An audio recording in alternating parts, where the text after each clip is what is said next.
Saya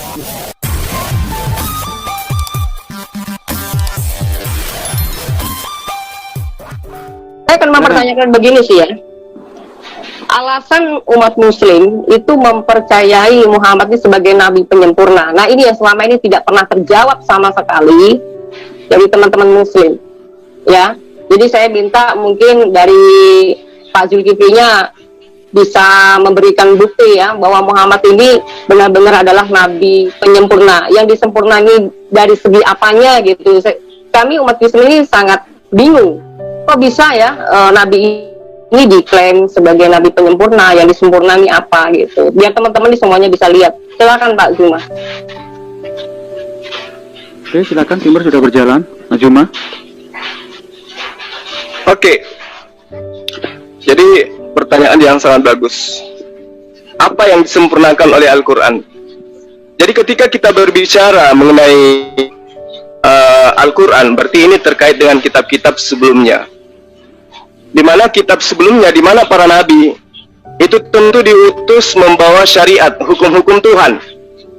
Di mana hukum Tuhan itu jelas adalah merupakan pedoman hidup manusia di dalam kesehariannya, kaitannya berhubungan dengan Sang Pencipta alam semesta dan juga hubungannya dengan sesama makhluk, ya, sesama manusia. Nah, apa yang kemudian yang disempurnakan oleh Al-Quranul Karim? Tentu adalah syariat. Syariat-syariat yang diajarkan oleh Allah kepada nabi-nabi sebelumnya yang belum disempurnakan. Itulah yang diajarkan, yang disempurnakan oleh Al-Quran. Contoh, tapi sebelumnya mereka juga bersyahadat, berikrar, mengajarkan, meyakinkan umatnya untuk mengetahui bahwa Tuhan pencipta alam semesta itu hanya satu. Ya, hanya satu, bukan dua, bukan tiga, dan dia tidak pernah berinkarnasi. Kedua, nabi-nabi sebelum Rasulullah Muhammad SAW itu telah mengajarkan bertaubat, mengajarkan berdoa kepada Allah, mengajarkan beribadah dengan cara bersujud. Ya. Ketiga, nabi-nabi sebelumnya mengajarkan sunnat, mengajarkan berpuasa, mengajarkan beramal soleh, mengajarkan mengucapkan insya Allah, mengajarkan berhijab, mengajarkan bersuci, bertakhir atau berwudu, mengajarkan mengkafani orang yang sudah mati. Itu ajaran para nabi terdahulu. Dan itulah serangkaian ajaran syariat yang disempurnakan oleh Al-Quranul Karim, yang disempurnakan oleh Allah melalui Khatamuddin Din Rasulullah Muhammad SAW. Sekarang saya bertanya kepada Anda, kalau Anda mengaku sebagai pengikut Yesus, tolong jelaskan kepada saya, di mana, kapan Yesus mengatakan dirinya mengajarkan agama Kristen? Di mana ajaran poin intinya adalah menyembah, menuhankan Yesus, menganggap Yesus sebagai Tuhan Sang Pencipta alam semesta. Di mana Yesus menjamin keselamatan bagi orang yang menuhankan dirinya. Silakan.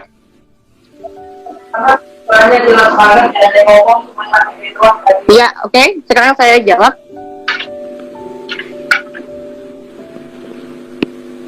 Halo? Ya, silakan kita menyimak. Ya, tolong diperhatikan di screen itu, timer sudah berjalan ya. Oh, saya kira gini Pak. Bapak mempertanyakan mengenai tentang kapan ini kita diajarkan berkerudung, diajarkan bersunat, diajarkan harus apa yang Anda katakan tadi ya, terlalu panjang tadi ya. Jadi mana ada pernyataan kita harus berjilbab, kita harus menutupin wajah dan segala macam, mana nggak ada.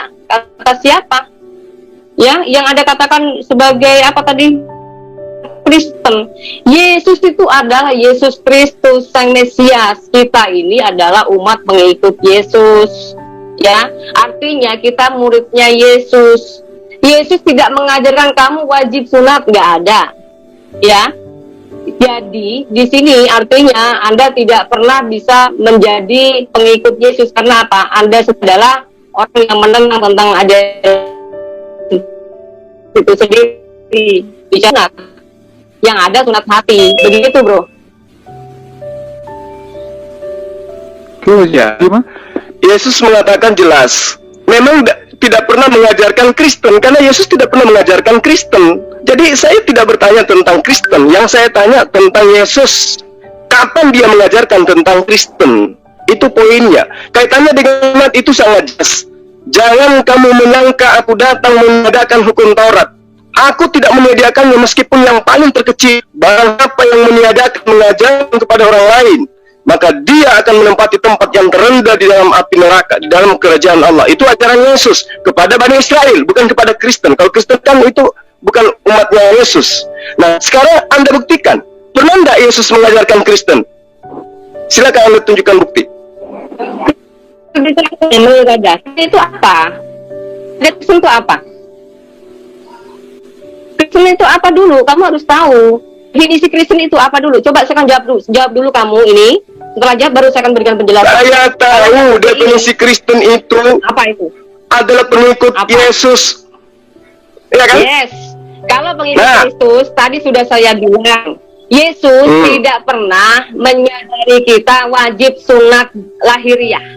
Yesus juga tidak mengajarkan kita wajib berhijab. Mana Pak ayatnya? Di mana? Ayat berapa? Tolong passwordnya ya, silakan. Di mana, Pak? Jadi ganti-gantian.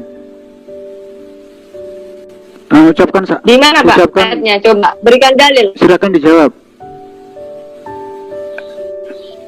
Anda jawab dulu saya, mana dalil pernyataan Yesus mengajarkan kekristenan?